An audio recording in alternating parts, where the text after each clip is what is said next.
നമസ്തേ പ്രിയമുള്ള പ്രേക്ഷകരെ, നാം ഇവിടെ ചർച്ച ചെയ്യുന്നു ശ്രീ വേദവ്യാസനാൽ വിരചിതമായ ഭഗവത്ഗീതയിലെ കർമ്മയോഗമെന്ന 3-ാമത്തെ അധ്യായത്തിലെ 38-ാമത്തെ ശ്ലോകം.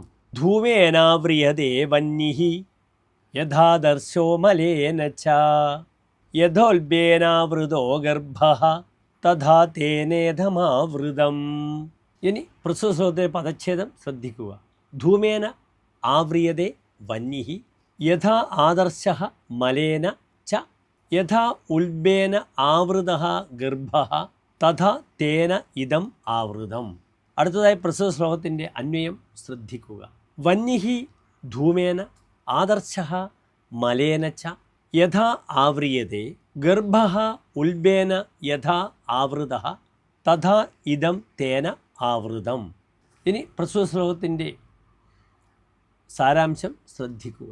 ഇവിടെ ഭഗവാൻ കൃഷ്ണൻ അർജുനനോട് ഉപദേശിക്കുന്ന ശ്ലോകം തന്നെയാണ് ഇതും.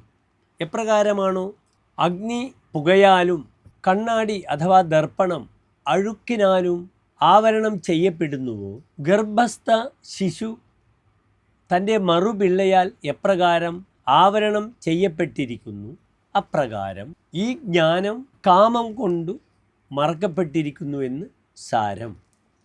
നമസ്തേ.